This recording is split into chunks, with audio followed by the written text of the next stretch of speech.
I'm going to now introduce Neil Vidulapalli, who you already probably know who he is. He's just one of the most amazing youth. Every single time I've ever seen him at Women in Cloud, he's such a great entrepreneur. He's selling something, he's on stage, he's helping out. You know, he's the ultimate volunteer. So let me bring to the stage Neil, bring him up with a big round of applause, and then I'll see you in a little bit at the mentorship table.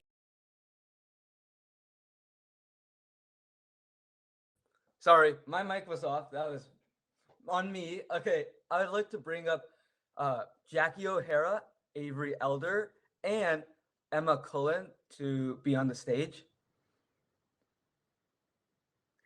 And I would also like to thank the MC, Patty. And I'd also like to, before we start on the panel, I'd like to acknowledge Kim and Patty for doing an amazing speech. So from Kim, I learned that no isn't an answer and we can turn it into a yes, and that nothing's impossible. From Patty, I learned that if you want to draw your future, you need to educate others, ask, and be fearless. So my name is Neil Vidulapalli. I am the lead organizer for a youth foundation called Creative Children for Charity. 3C is a youth foundation run by youth for youth. And the mission is to inspire 1 million kids and teens to donate their time and talent for a social cause.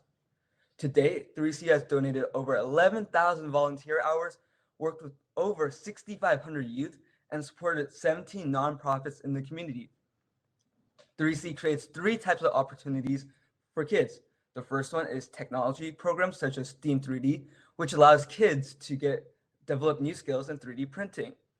The second is entrepreneurship events, such as the Seattle Acton Children's Business Fair, to help empower youth to become entrepreneurs. And the last is service projects that bring youth together to support nonprofits. Our flagship service project is Creative Smiles, and it's a service project dedicated to make more smiles in our community by giving flower bouquets and gift boxes filled with sweet treats and positive notes. So you might be asking, why are we here today? We are having a focused conversation with our amazing panel on what being prepared means, how to motivate yourself in any situation, and why having access to opportunities is important to achieve anything you want to do. So before I start with our panel, I'd like to ask the audience, if you had one word to describe 2020, what would it be? I'd like to see the chat rolling in. And panelists, if you'd like to add on to what you would describe 2020 in one word, you guys can totally do that. Okay. We have lonely, challenging, interesting, pivotal. 2020 was a mess, unprecedented, amazing, chaos, depressing, unrepeatable, unexpected, exhausted. This is a very strong words that I think we all can relate to. So I'd like to introduce the speakers, and we'll start with Avery. What dream do you want to make a reality? I'm Avery Elder, and I just want to say thank you so much for having me on this panel.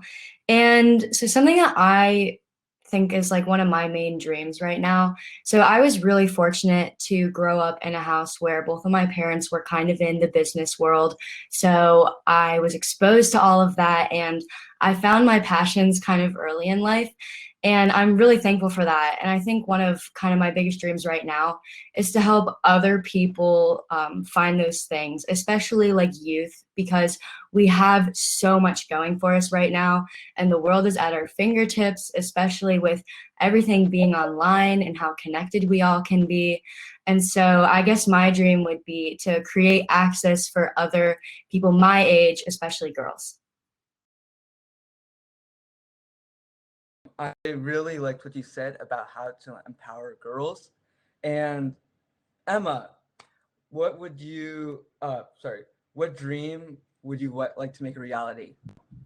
Well, right now I'm a senior in high school, so I think in a year I'd love to be in college and just kind of figuring out what's my next step after college. And I really love business, and I love kind of the whole world of of marketing. And so I think my big dream for going big is to eventually, run a company. I think that'd be so cool. But Obviously, I've got to take some steps to get there, but hopefully we can get there. Honestly, seeing you run a company, that it would be amazing. It'd be cool because then I know a CEO. So, I mean, that's always really cool. So Jackie, what dream would you like to make a reality? Biggest dreams is to improve the retention rates of women in STEM, to improve the hiring practices of, companies in hiring women in STEM, and to generally improve the equity and equality that we're seeing in the STEM fields right now. I think as we become like society that's more like advanced, we need to be more inclusive. And I really believe that if we have practices that make people equal, it'll be amazing. And yes, and STEM is the future, so it'll be great if everyone is involved. So I'd like to start off with Jackie. And Jackie, I've heard that you inspired many teens since you co-founded an academic pipeline at Berkeley to help students get access to interesting classes during the summer taught by college students. What do you prepare yourself, and how do you keep yourself motivated in the current climate, and how do you get motivated? Well, I think like many others, the project started out with a massive failure. It started out with online school, with, going home from college, no longer getting to go on a study abroad experience. And all of a sudden, everything I had worked for all of my projects I was doing, even all my volunteer work at the hospitals was all of a sudden just gone. And I didn't know what to do.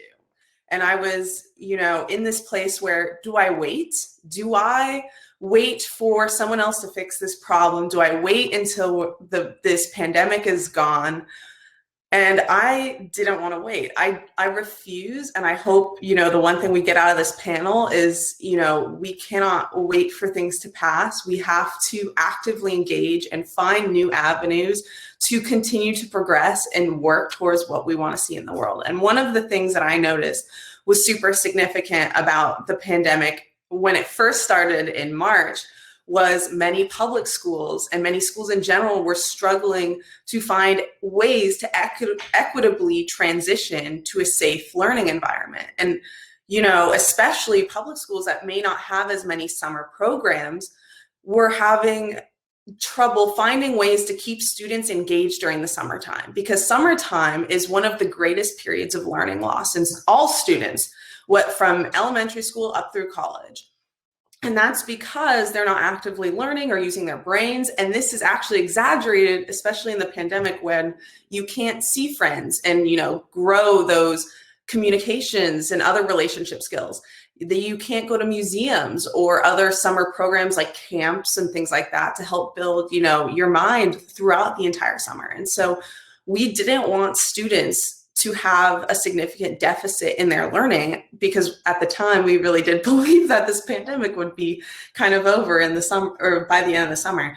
And, we wanted to help prepare students so that they weren't losing this valuable time that, from this mindset of like, let's wait, we'll pause our life for the few months. And that's not the right mentality. And I think that mentality is causing a huge issue, right? We don't have to pause our lives. We just have to find new ways to live them.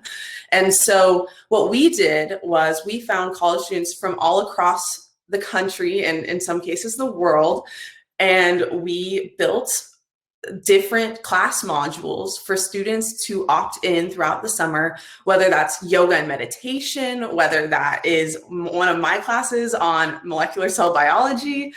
And some of our friends did math and like continuing mentorship panels and things like that. And so we created an atmosphere where students who wanted to learn and needed the avenue to do so, we gave that to them for one summer. And it was a great success. The students got to talk with people from all over the country. A big portion of them were from the West Coast, but it was exciting. And I was so happy I got to do it that summer. And we are in discussions on whether we want to do it again, depending on the current climate and the need for it. But I was really glad I got to do it. And it found, its place in a lot of people's hearts, and it really showed people that there's a lot we still can do. And so that is my current project right now. But yes, thank you.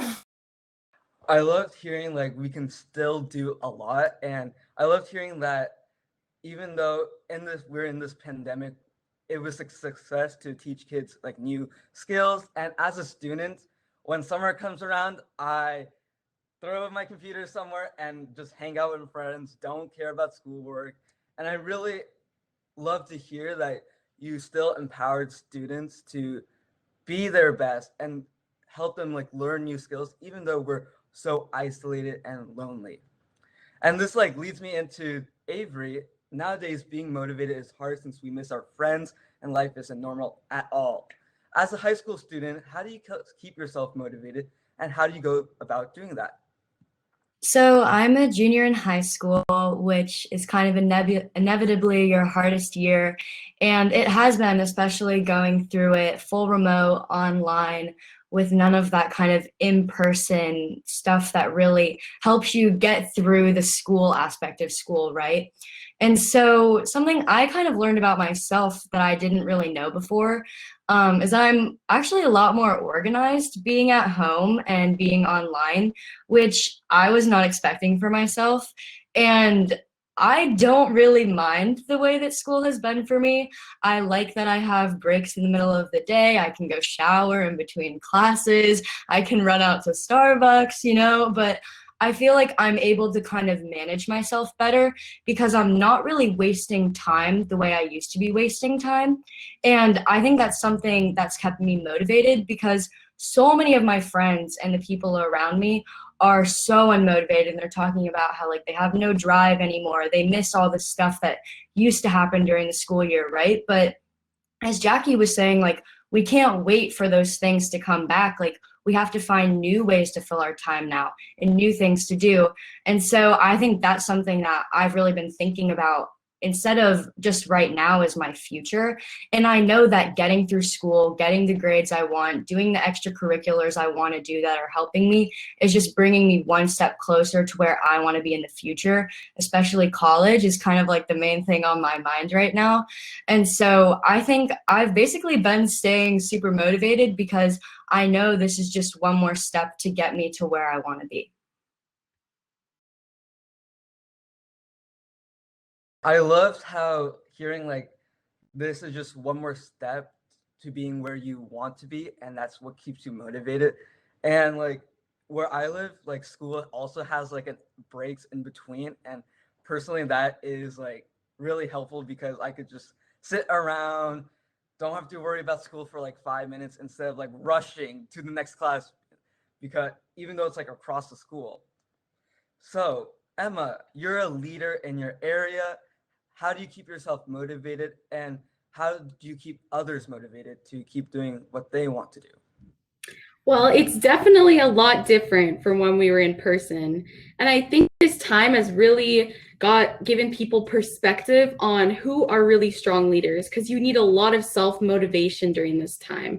I know I find myself, especially in school, it's a perfect example. I'm like, oh, well, I only have this assignment to do. I can do it later. But I think it really is going to benefit you just to like attack it while you're at it.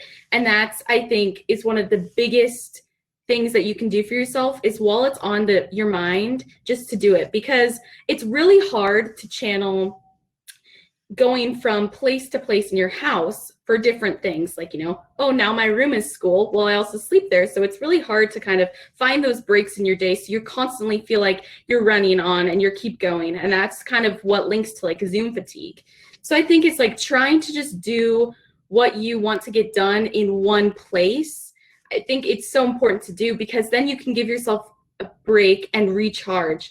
And especially now with being at home all the time, I think recharging is a huge misconception. Well, you're like, well, I'm just at home, I'm in my sweatpants half the time. I'm just, it's a lazy day. But when in reality, you look at the checklist and all this stuff you've done, I think recharging is huge key to be able to get yourself to get things done and really figure out what is the most way that you're going to be productive. And just collaborating with people, even though we're on a platform all day in class and you're trying to collaborate with other people. There's so many times when you go into like a breakout room and you're in a group and everybody has their cameras off and their mutes off. But I think just being that first person to start the conversation, it always ends up in a good situation, because once you feel comfortable and you start talking, other people will join in. And I think that's really what helps build other leaders too in an environment like this. I love the slogan, attack it while you have it, because for me, like, I'll see this assignment, I just want to laze around and it's due in 2 weeks. Why should I do it now? And like recharging is like an important thing to get things done, because you can't, during this time, you might feel like you can't do this, you can't do that, because you're doing the same thing over and over. And I think recharging is really important so we can feel like we can do something. So I'm going to move on to an open discussion, and the question is going to be, preparation is key to being ready for any task someone wants to do, and it can help someone have an edge in that task. When was the last time you felt stuck, and what did you do to prepare yourself so you can get out of that situation? Happy to take this one first, at least. Preparation is always key. I think, that's well known. But how we do that is something that is different with all people. And if you can do it well is what sets you apart, right? And so the biggest thing that we can do is put our goals on paper, to put things down, to write them out, because the second you do that, you are now accountable to yourself and to your own goals. When you see an empty check mark there, you will see that every day, right? It's in your calendar, it's in your plans.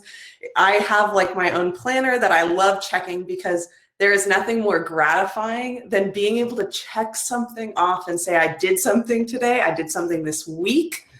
And on top of that, right, it brings out this accountability in us that we can start putting goals forward. We can start putting small, measurable, accomplishable goals. And that, I think, is another thing people don't realize in preparation.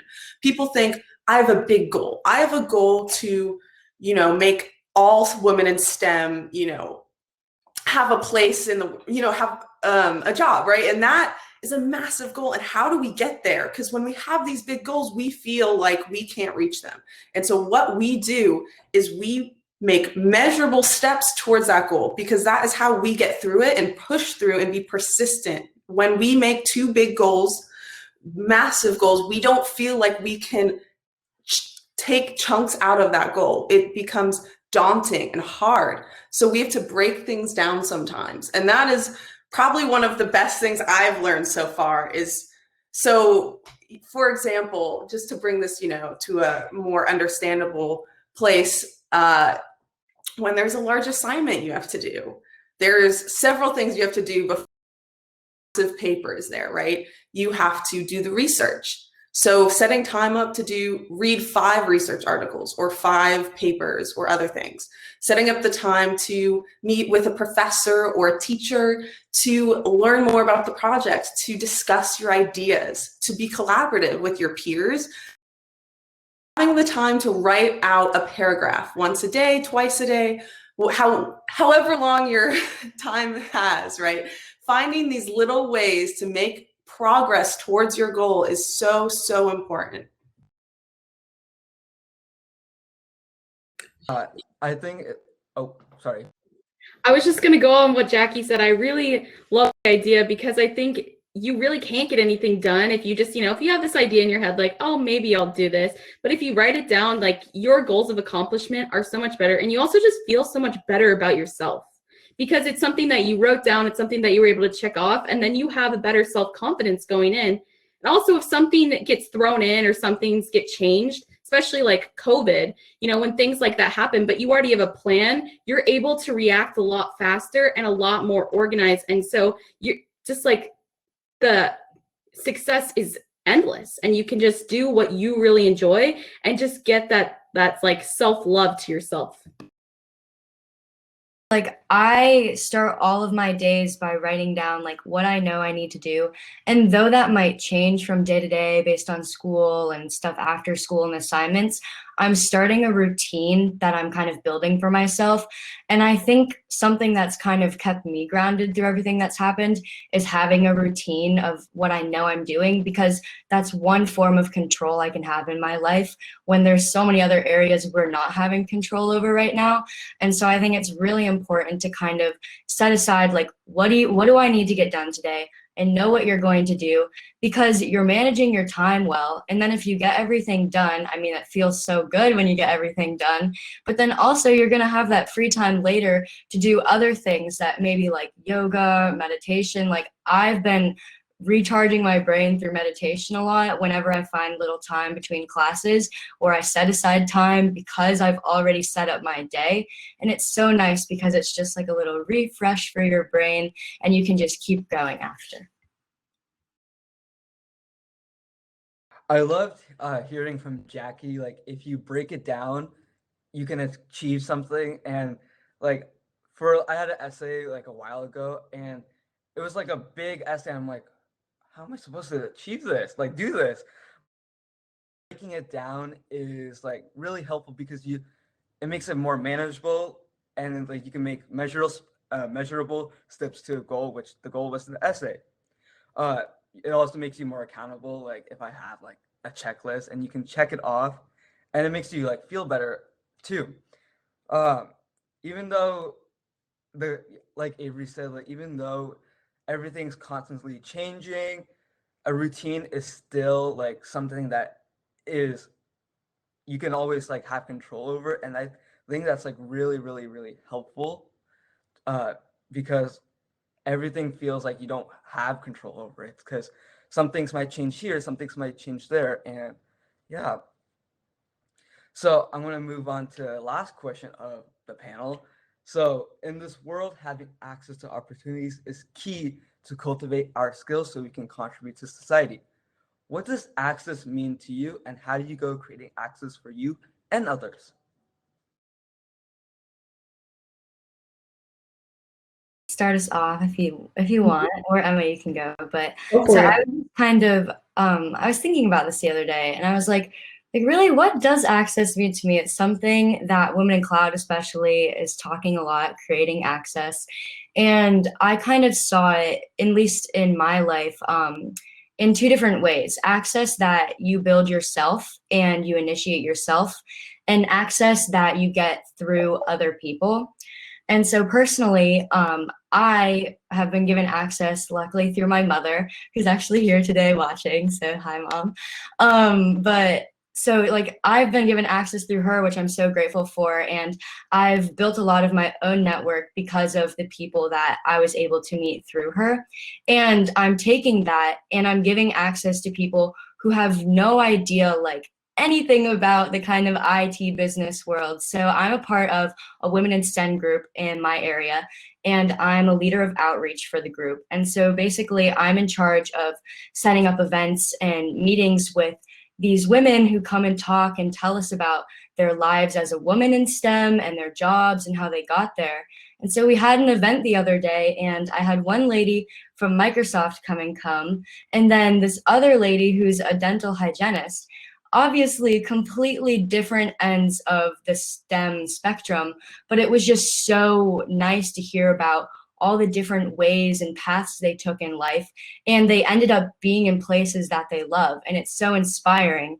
And then some of my friends who are in the group were talking to me after, and they were like, Avery, it was so great to like hear from these people. Like, I realized things that I've never realized before, and like I've learned about things I had no exposure to. And so I think taking the access that you've been given and giving it to other people like is so important. And that's how we're kind of building our own networks at the same time. I think building a strong network is so important. And I really like what you had. There's two different types of access. And like when I talk to my parents, they're like, every single job that they have had is from networking with other friends. Friend was like, hey, there's a job opening, you should apply. And so it's just shows you how important it is to just reach out and meet people. Even if you have no idea who they are, you can really get a great base and then if you know them, then they know someone else, and the chain just keeps going on and on. So it can really open up a ton of doors, I think, allow you to just meet so many different people. And I know that's what I love. I love to talk, I love to listen to people. And so I think it's super cool when you just get to meet so many different types of people that come from so many different types of background, because it really allows you to know a lot of your different community. And I think it's really important just to know different types of people so you can get a different perspective on things. You know, oh, I didn't really think of this, or oh, I didn't really think of that, but it all kind of ties together as one. So I love Access, and I love just networking and knowing a lot of people, because you're given so many opportunities and so many different sides of things.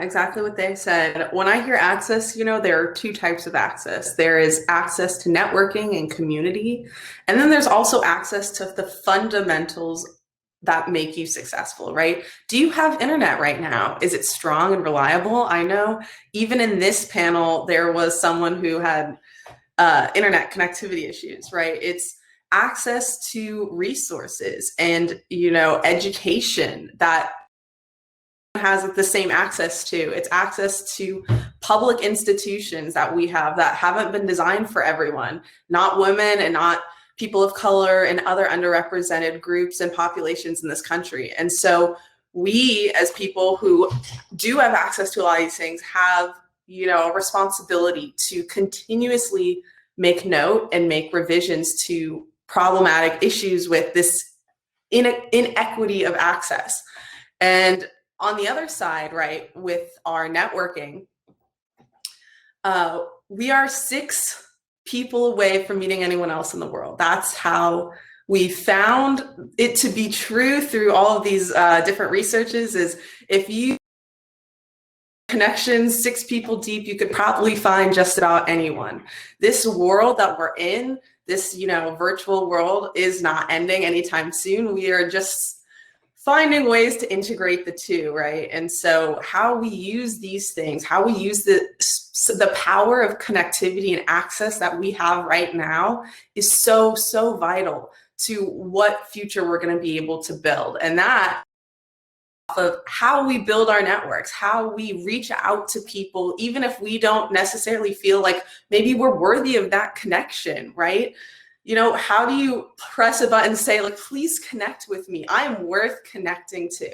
And then also finding mentors. Access to mentors, I think, for young people is the most fundamental key to success. And there's 2 types of mentors. There's mentors in the roles you want, that you have to look up to, that you have to work your butt off to, you know, show them that you are worth the effort that they're going to put in. And then there's the mentors that, you know, are going to support you, that are going to empower you, that are going to inspire you and build you up and develop your skills and teach you new skills. And so it is so fundamentally important that young people today recognize the different types of mentorship available and utilize those and find them, actively find them, because mentors aren't going to fall in your lap, unfortunately. Some will. And then, you know, most importantly, and somewhat what Kim Smith said is, you know, you can be a trailblazer, but not making that path walkable by other people is a complete waste of your time. We have to build ladders. We have to add rings to ladders to help other people follow our tracks. We have to inspire other people and help them along the way, because if we don't pass it along, it ends with us. And that is so fundamental to creating access, is by leaving a walkable path, building the bridges for other people to come by. Loved how you said, like, leaving a walkable path and building bridges to let people, like, get to where they want to be. Like, access to people who have, like, giving access to people who have no ideas, like, what to do is really important, because they get to learn, they get to thrive, because in this world, things are always changing, and having access to different things will honestly help people have a different perspectives. And I think it's really important to have access to people, have mentors, and like you said, Jackie, like fundamentals is key because like we all have like the fundamentals, like a computer, Wi-Fi, and yeah, I really do. And yeah, like Rachel said, like if we don't pass it around, it just stops with us. Uh,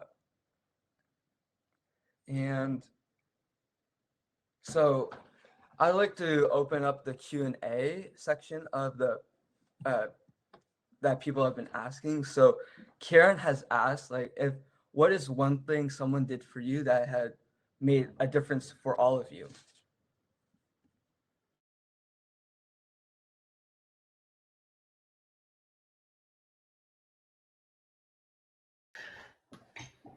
You know, one of the things that comes to mind is something small. And I think that's important to address too, because there's people that have moved their whole lives for me, and that is so valuable. But not everyone has, you know, the opportunity to do that for someone else. But I want to emphasize how things can be, because even opening a door for someone, you know, has that impact and has that. And so one of the things that, you know, touched me, especially this year, was, you know, someone coming up to me and saying, how are you doing? How can I help you get to where you're going? I can't do a lot, but I will help you, and I will walk with you, and I will be there with you. You know, and that sentiment, right, is so, so powerful. Feeling like you have supporters, you have fans, you have people that are wishing you well and helping you through. And even when, you know, we aren't seeing each other, that they're still thinking about you in the back of their minds, reminding you that they believe in you and that they support you and want to see you do well. That is so, so valuable to people, especially young people who don't always get that. Maybe not from, you know, their families, or maybe they're penetrating a new field that they don't have a lot of knowledge or access in. Knowing that they're getting those kudos, getting that support and that reassurance is so, so, so truly valuable. And it can truly push you in that right direction and keep you going when you know, don't feel like you should be in that direction anymore. And that, you know, this year, especially when things were going crazy and I was trying to, you know, work with getting majors declared and things like that. Do I still want to be in STEM? Those are things that run through women's minds every day, because it is not easy. There is not a very high retention of women in STEM, not in college, not in, you know, the tech industry or in the fields. And having people be, you're so gifted in STEM. You are powerful. You are an inspiration, and you need to stick with it. If it's not for you, it's for all the other people that are looking up to you right now. And having that, knowing that you are, you know, working hard to be that person for others is so, so important. Totally believe just like have someone giving you, like, opening a door is so important, because it gives you like different, I don't know how to say it, but it gives you access to a different opportunity, which it can help you thrive, and it can help you thrive, and also can help you get knowledge and get experience to make sure the next time you do something, you're truly amazing at that thing. With that, I'd like to invite Patty on the stage, and she'll talk with you guys. Hi, you guys. I'm coming on there, my camera. I just want to ask you this one question, because you've done such a great job moderating these questions and everything, but I want to hear from you too, Neil, on this one. So for all of you, really, like, just such an amazing panel. But one of the questions in the chat was, would you finish this sentence? 10 years from now, the world I would like to see is, and then fill in that blank. Each of you, 10 years from now, the world I would like to see is this. And just a lightning round for each of you to just briefly answer that. What would you like to see? What do you think, Avery? 10 years from now, the world I would like to see is accepting of everyone. I think with everything that we've been going through the past few months, that's something really big, especially with our generation, how accepting we are. I think that's really important. And in 10 years, who knows the impact we're going to have. So I guess that's my lightning. Fantastic. Thank you. How about you, Emma? 10 years from now, the world you would like to see. The first thing that I thought of was the word thriving. I want to see, I think it's so important that something that my parents always told me is when you think of a career, it should be something you're passionate about. And if you think everyone in the world starts a career that they're passionate about, the world will thrive because everybody will be at the top of what they're doing. And I think it will just become a world where people are passionate about what they want to do. And I think it will really allow people to just thrive and come out and be their best self. Thank you. How about you, Jackie? Tough one. I think I would say that in 10 years from now, I want to see a world where people have the access and opportunity and resources to do what makes them and what sets their soul on fire, whether that is STEM, whether that is creativity and arts or other things. It's opportunities in front of them and the removal of those barriers that prevents them from truly doing what they want to do. Thank you. And Neil, wrap it up with just your comment on what it would be 10 years from now, the world you want to live in. What I would like to see in the next 10 years is reduced inequality so people can be equal and have access to all those opportunities that they want to achieve and what they really, and I want people to do what they want to do instead of just following what other people want them to do. Yes, agreed. I love it. That's fantastic. Well, everybody, let's give them a round of applause because you were fantastic in this panel. Thank you so much for all of your enthusiasm and love. And then let's turn it over to Chai. She's going to introduce the mentoring piece. So thank you so much, Neil, for such an awesome job of just facilitating that dialogue. It was really incredible. Thank you.